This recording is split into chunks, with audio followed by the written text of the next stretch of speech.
previous videos, we submitted a BLAST job and looked at it, specifically BLAST P. But I wanted to show you something about the databases that you can choose and specifically look at what happens when you blast something against a FASTA file. So let's go to Tools and Services, click on Blast, and we're going to do BLAST P again, protein to protein.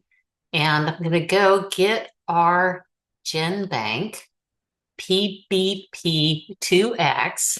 Try to say that quickly 10 times. We're going to put that in there. So that's what we're going to blast against. And remember, we've talked about the different databases, the reference and representative ones, a genome list. I just want to show you what this looks like. I could add in these things one at a time if I wanted to. H37RV. Let's see what it comes up with. Yes, like I can choose this one, which is the reference, Mycobacterium tuberculosis H37RV. So you could add those in. If I was going to do that, I could add it in one at a time. You click on this little arrow and it moves over. So I could move everything in like that.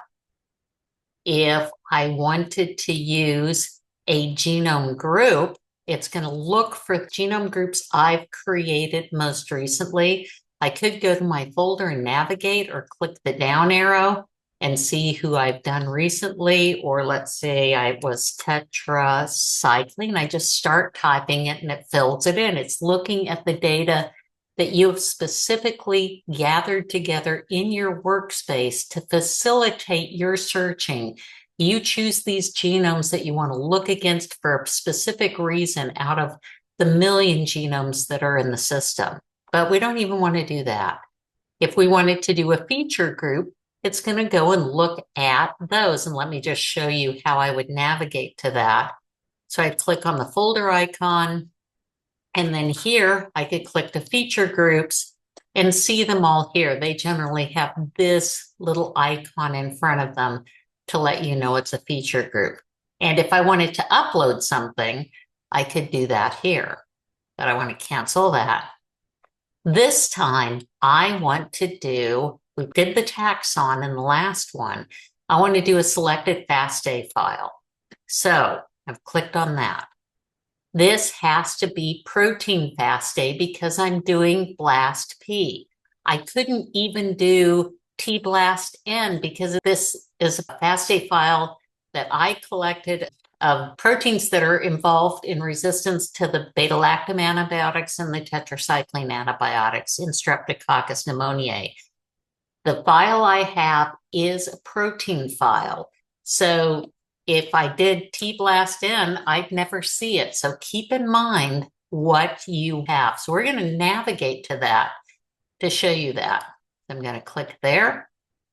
And up here, I'm going to click on this down arrow and I have this file stored in the BV-BRC workshop. So you could try it too.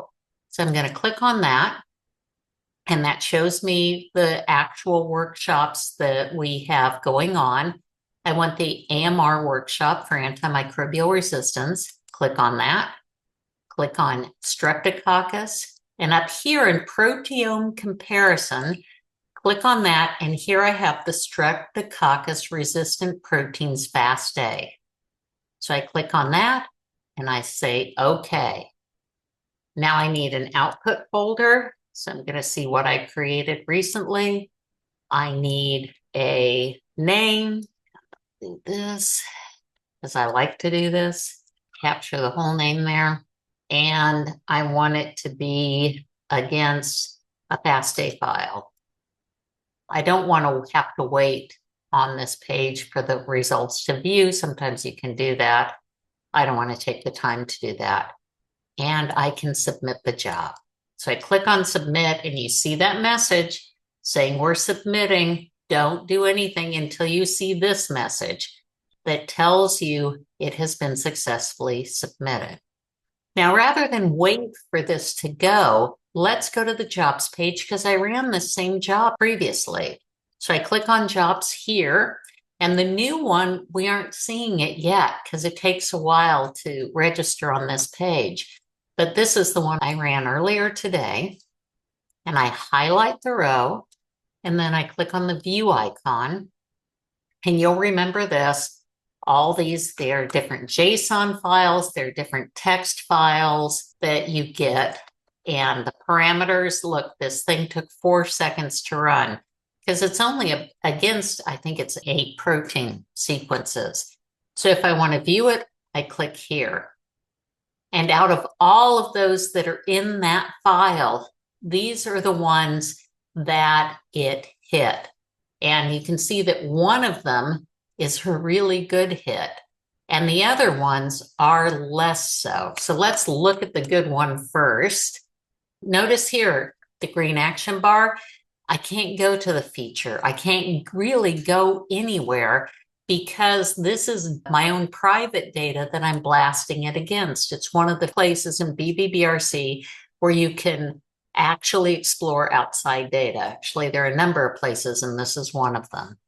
If I want to look at the alignment, I click here and look down here, and it looks beautiful because basically it's this protein that I collected earlier. So no surprise there. So let's see what it looks like when something is a little less of a good hit. Notice the percent identity, pretty small. The query coverage and the subject coverage, both small. And look at the e-values compared, the scores and the e-values. Remember with score, higher is better. With e-value, lower is better. So let's just look at the alignment here. And ouch, okay. I wouldn't think this was the same thing, but it's just showing you BLAST is trying to find things that it can hit to. And amongst those 8, it was able to hit these 3, but not the other 5. And then if we wanted to see something that's even worse, we could look at this last one that has better identity, but the coverage, both query, which is for the sequence I submitted, and the subject, which is this sequence, they're both pretty low. And the score is lower and the e-value is lower. And if we look at that, you can see that it's just hitting a section, just a region of that other protein. So that's it. Very simple. If you have data outside specific data that you want to blast against, you can bring it into BV-BRC, upload the file, and blast against it. So give it a try. I think it's a very powerful addition to the BLAST tool. Bye.